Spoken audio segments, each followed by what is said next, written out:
This program is a Warren Steibel production in association with South Carolina ETV.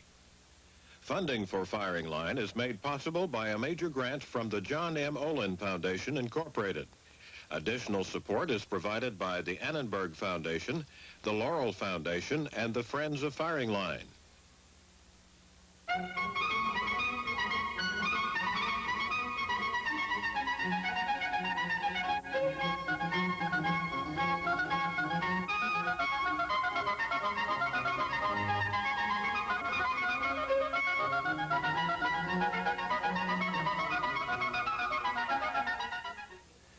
The final hour devoted to the question of the deficit will concentrate on the politics of the question, of what happened along the way that sublimated, if that is the right word for it, a traditional concern for deficit spending into a popular disposition to live for all intents and purposes forever, with a deficit growing larger every year.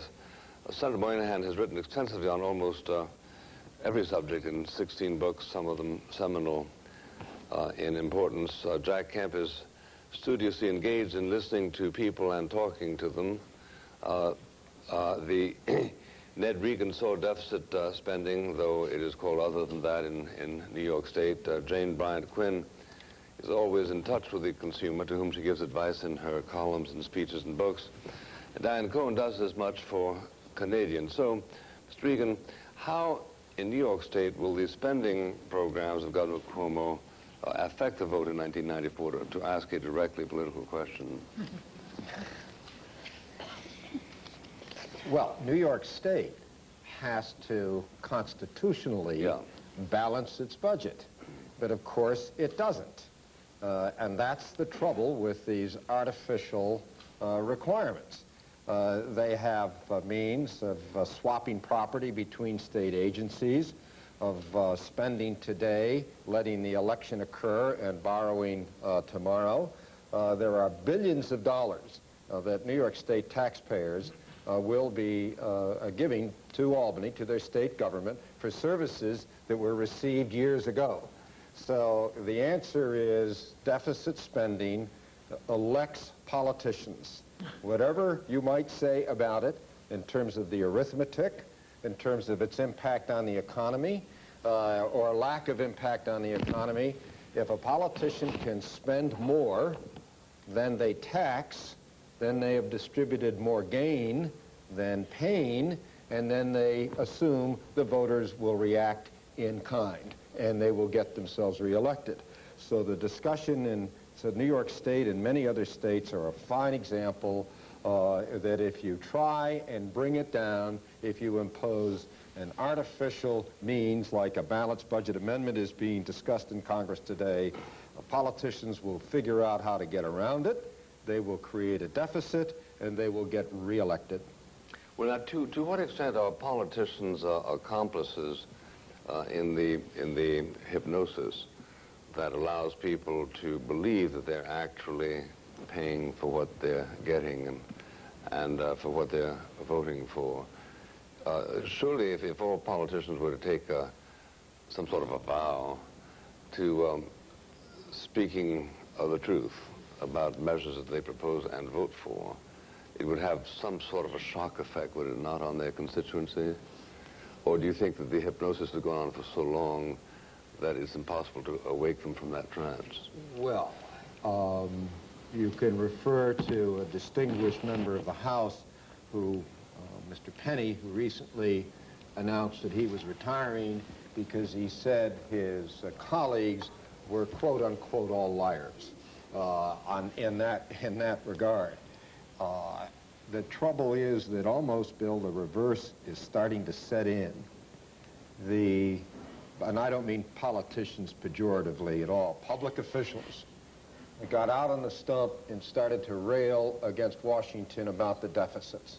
And all of a sudden, their rhetoric caught up to them. Ross Perot sensed the change coming.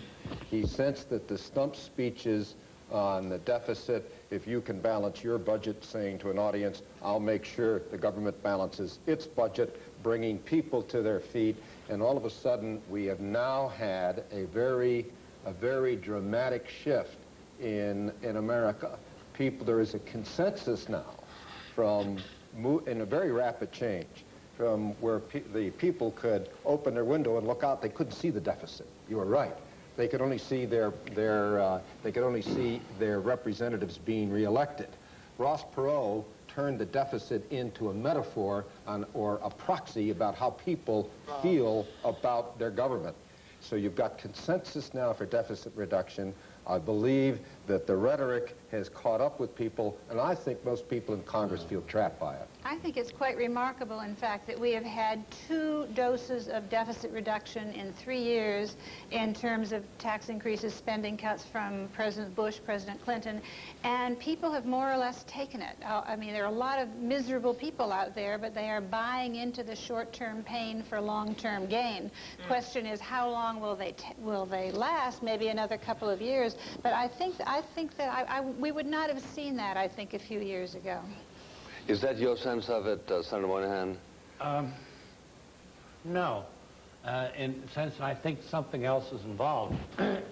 And Ned spoke of a good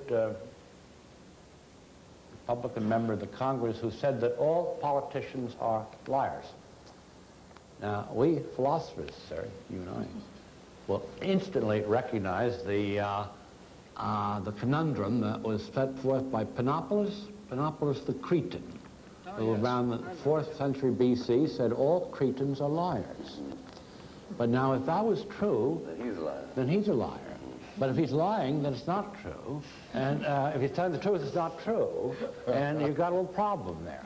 I want to ask our applied economists if they don't think that it is the nature of the public sector in our time to have more and more activities which are affected with cost disease. They are handcraft activities, teaching, lawyering, jailing,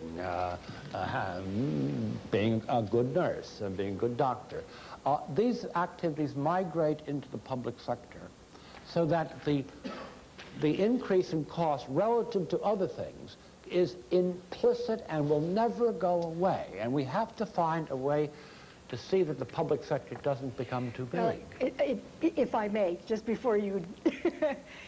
it seems to me that we are in a situation where I think there's enough evidence around that public spending doesn't necessarily impact positively on society. Mm-hmm. And in our country, again, government represents very close to 50% of all activity. So the concept of, sort of getting rid of the deficit really is killing your best customer. In Canada, when we look at economic growth, we have government, who is everybody's best customer, and we have the United States. We have a totally export-led recovery. Domestic demand in the last 5 years has grown about 3%. So we're looking at a situation where what we have to do, because the nature of our society has changed so much, is we have to re-examine what is the role of government.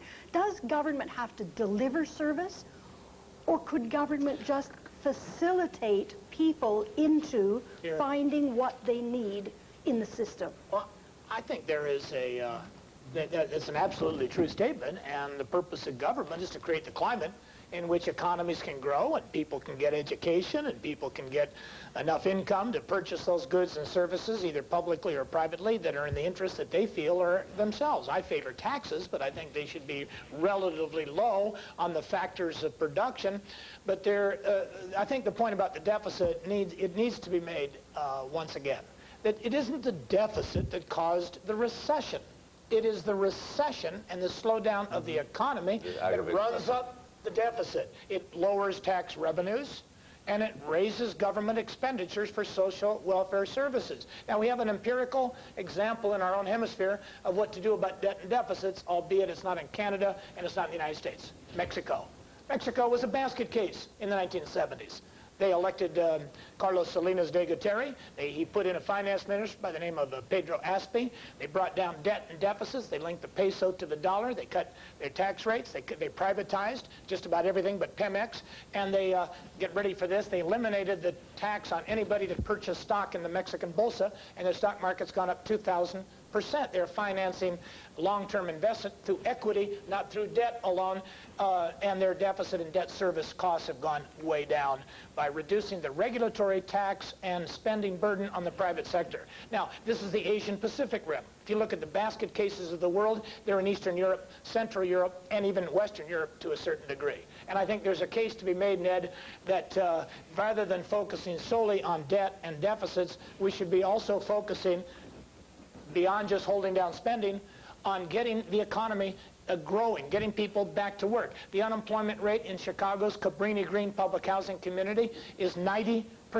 That is a recipe for a social, if not economic, disaster, and there's only one way to get people to work, and that's to create more employment through entrepreneurs and the private sector. And I can't imagine them doing it without some special tax-driven, compensatory incentives. My dear Jack, the president instructed us to put empowerment zones in that last bill, that Kemp might turn into a Democrat.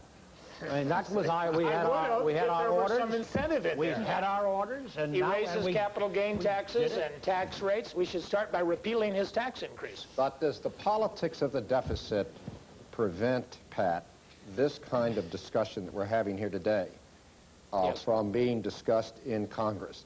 Is the focus, the people, and as we discussed a little earlier, the fact of the deficit distorting language that goes in every bill, distorting votes, the way people feel back home, the third-party candidacies coming up, does the politics of the deficit prevent us from focusing on growth? Yes. Or, and if so, what do we do about it? Or the things that Jane Bryant Quinn was talking about, the very positive events in the private sector. I think it does, and I think we're going to have a moment of truth on the balanced budget amendment. Right. I would have to say to you that it has a clear majority in the... This is amending the Constitution now. It's not just amending a bill. This is changing your... I mean, we've done that, what, 22 times in 2 centuries. I think that we are closer to a 2/3 vote in the Senate than I would ever have dreamed. And what do you all say? Well, they are, as I understand it, reaching for what they have discovered after 2 centuries' experience the Constitution did not give them, and that is some kind of a regulating mechanism. Phil Gramm reminds us that once, about 15 years ago, he said, look, America is in a recession right now, and the working man is not getting the kind of help from the economy that he's accustomed to. But meanwhile, every 6 months we're indexing Social Security and government pensions. So let's wait this time for 1 year to do it. And he got a quick okay with a voice vote. Then somebody said, well, let's take a vote on that. And then he lost by 2/3. With due respect to Phil, the most important political event, albeit this will be controversial, was the election of Ronald Reagan in 1980. He faced high inflation. No, but don't lose I haven't quite made my point. Oh, I'm sorry. His point being that he then, having been a professional economist, undertook a study of the typical money bill as it goes through. And he says a typical money bill is going to cost the American taxpayer 10 cents. And it will bring rewards of between $700 and $1,000 to the interest group involved. So you can imagine on which shoulder the congressman feels the greater pressure when a money bill comes up. And says he, this is something for which there is no, so to speak, compensating device. I think there is. Unless you pass a budget amendment. No, here's my point, that there is a compensating factor, politically speaking. If one side of the economy, or political economy, is for deficit spending to get votes, as Ned, I think, with all due respect, rather cynically suggested. He said he didn't believe pejoratively in the word politician, but it came out dripping from his lips. And being an old Erie County executive, I know Ned Regan would never, ever have done what he was telling us that Congress did. But what compensates Bill, in my view, is the growth side of the political equation. If one side offers deficit expansion to get votes, The other side of the political equation has to understand how to create the opportunity for more growth, because that's the only thing that can offset the Santa Claus of deficit financing. Reagan cut tax rates. He said he was going to get America moving again. So did Kennedy in 1960 against Richard Nixon. Yeah, but look, Richard Nixon offered austerity, and Kennedy offered getting America moving again. In my view, Brian Mulroney offered austerity. Kim Campbell did as well, and they are no longer existent. I'm in broad agreement with you, but I think we have to resist the theologization of your growth position much as we ought to have done with supply side. I believe supply side is correct, but I don't think it's correct that if you reduce taxes by 20%, you get back 20%. Nobody ever said revenue. it, Bill. With all due respect, no one ever said that. No, that's true. But some people spoke almost as though that were the Not case. really. Not really. No, all we said was if we cut tax rates by 30%, the economy would expand. Yeah, I think the capacity of a society to overspend exceeds its capacity to grow commensurately. But in a growing economy, people will put less demand on the public sector of the economy. I think healthcare today is a result of the fear of unemployment or unemployment itself. People know that if they lose their job, they lose their health benefits. If they change their job, they lose their health benefits. So portability becomes a real problem. And that is a jobs issue to a large extent. And the question is, if you're forced to go to zero deficit, in a few years from now, if this bill passes, it's clear. Not a bill, it's an amendment to the Constitution of the United States. What then, and it's being done, and I didn't mean to be cynical, I identify myself as a politician of some 27 years, but we know what's happening back home on the hustings. We know that people are promising, close to two-thirds, as the senator says, are promising that the federal government's going to balance its books. And they're going to come in and vote. And then they're going to cross their fingers and their toes. But that doesn't help the situation. What will if you bring it down, if, Bill, you're right, that there's a propensity to spend more than you tax, and I believe we've all been involved, and Jack can identify that, is the answer a rigid constitutional requirement to bring it down to zero? If it passes, what will happen to the economy? And that's the question you posed, the politics of the deficit. May I just move this conversation a little bit over? We're talking macro. We started out with Mr. Kemp saying, you know, sort of we want the tide to lift all boats. It seems to me that both countries have increased the deficit, and yet in America, your social indicators suggest that you have lots of crime. I don't know if it's gone down, and violence and drugs. And even on the educational performance level, none of these things are working properly. It seems to me that at the macro level, we are missing the focus. The focus is at the micro level because the new economy, in the new economy, the tide doesn't lift all boats. It's very narrowly segmented. And as a matter of fact, it seems to me that some of your suggestions are very micro, that if you raise the deficit, you don't necessarily get better policy, but if you lower the deficit, then you have an opportunity for better economic performance. And you also have an opportunity, it seems to me. Is that because you haven't usurped the income that's needed to pay interest? That's right. You government, which tends to be relatively inefficient in being a supplier, is usurping the space of the private sector. So it seems to me that, you know, like the idea of enterprise zones, of community development where people in the community say this is what we need, and then companies and educational facilities and the community all work together, that's the route we have to go, as opposed to dealing with the macro things of should we let the deficit go to zero or should we let it stay at 1%. I'm not sure that we'll ever get rid of poverty and all of the unhappy social things that exist in America more than in Canada. I don't think we're going to get rid of them by dealing at the macro level. Senator Moynihan was correct a while ago when he said we have a problem of an outer class, Yep. and that the conventional stimuli don't necessarily work. There are some people who simply don't respond as they are supposed to respond. A lot of people who are homeless, for instance, reject the obvious means by which homelessness could be coped with. Who are cold, do not bother to travel where it is not cold, and so on and so forth. But yes, so just as many people who are offered, for instance, free flu shots or HIV examinations don't bother to But take we're them. concerned with the people who do want to change their situation. Yes. We're concerned with the single parents and so on. Well, obviously we're concerned with them, but when we ask ourselves the questions, are the poor getting poorer, as we did a while ago, we need to ask ourselves the question also, how many of those who are poor have become Anesthetized. have become, as Roger Staub put it, a part of the institutionalized poor. Bill, very important point here, because I find myself in more than strong disagreement with the idea that people don't want to improve their life or their lot in life. There are people who have so turned to despair over their opportunities that they may, for one reason or another, not respond to behavioral modification, i.e. rewards for productive behavior.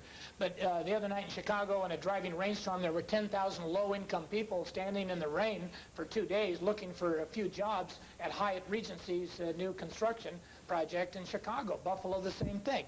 People want to improve their lot. I'm making a case that we subsidize unemployment. We subsidize welfare. It has become institutionalized to a large degree because we've anesthetized some people from the reward system that works macro but doesn't work micro. I think it would work micro. If you made the reward for going to work greater than the reward for being on welfare, I believe with all my heart. Yeah. I believe, Bill, so radically that you could take the island of Haiti and turn it into a Hong Kong within 5 years if you changed the policies. I know culture affects economies, but Smith, Adam, professor of moral theology, wrote 200 years ago, not just about white Anglo-Saxon societies, but all societies in wealthy nations, that people He sure as hell wasn't talking about white Anglo-Saxon societies. He was a Scot. Thank you. Thank you for clearing that up. My point is that he made a universal statement that the desire to improve one's lot in life comes to us from the womb of our mothers and never leaves until the day we die. If you don't believe that, you would give up on Russia. People say, oh, they've been in communism or socialism for 70 years. I'll tell you what, the Russian economy would boom if they would take steps to privatize, establish the rule of law, lower the tax on all of the factors of production. The tax in downtown Moscow is 90% on an entrepreneur, and they wonder why the whole economy is underground. It's underground because they suffocate it above ground and they're getting no revenue. The Laffer curve works according to empirical evidence, notwithstanding what Pete Peterson used to say. I'd like to come back to the senator's point for just a minute on this question of the balanced budget amendment. You asked us over here what you thought the folks thought about it, and I think that this comes to one of the issues that we started out with, that there has been tremendous growing support in general for the idea we have to get rid of the deficit because it is perceived as a magic bullet, that this is somehow the cause of our problems, and therefore this is the reason we've been willing to take these tax increases. This is the reason we've been willing, many people have just been willing to live with this slow economy because they needed to do something about the deficit. And of course, I'm of the view that this would be that you just can't suddenly balance the budget because it would be a disaster for the economy. But I think that perhaps by the time, assuming I hope Congress doesn't pass it, but if Congress in its wisdom does, then I would hope that by the time it started working through the states, the economy by that time would be better and people would start listening to reason. Because I really think that it has become a metaphor for their fear and their discontent. The way some people, without any names being mentioned, think that cutting taxes is the magic bullet. Other people think that curing the deficit is the magic bullet, and there's not a magic bullet here. And we have a lot of really creative accounting methods to have a deficit and have a balanced budget. You can't balance the budget in a recession. You cannot balance the budget in a recession. But neither of our countries are in a recession. Yes, we are. Yes, we are. Canada's in a recession. No. Europe is in a... We've had growth for 2.5 years. Well, there's that, then you have the feel-good factor, which is another definition. You cannot balance the budget when you've got unemployment at levels that are higher than the level of what they ought to be, i.e. closer to 3 than to 7. And every 1% increase in unemployment drives the deficit up by about $60 to $70 billion. And every 1% drop in gross national product drives down revenues and drives up social expenditures. Now, the New York Times, bless their hearts, continually editorialize that there's only 2 ways to reduce the deficit, either cut spending or raise taxes. Nonsense. Growth is absolutely the pre-existing condition for not only limiting expenditures, but getting more revenue. And it was Kennedy that said in '62, it's a paradoxical truth, Jane, high tax rates cause low revenue, and the best way to get more revenue is to bring down the tax rates. They're too high. The regulations are too high. Mandates are too pervasive, and government spends too much money. But Jack, I think that we are truly toward the end of what has been a 15 or more years of trying to squeeze out all the inflation we had, squeeze out many of the problems. I really think we've got most of this debt mountain moved out of the bank. I think that we have gotten through most of our problems. I mean, I may be the only optimist sitting here, but I think that we're almost out of it. Thank you, Ms. Regan. Thank you, Ms. Cohen, Mr. Camp, Senator Moynihan, ladies and gentlemen. Thank you, Bill.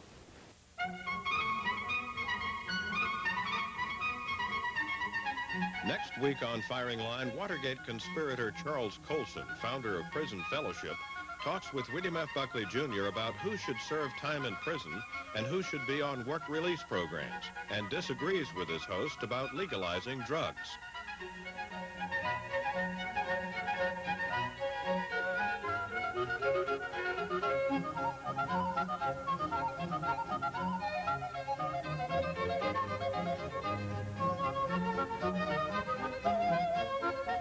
Funding for Firing Line was made possible by a major grant from the John M. Olin Foundation, Incorporated. Additional support was provided by the Annenberg Foundation, the Laurel Foundation,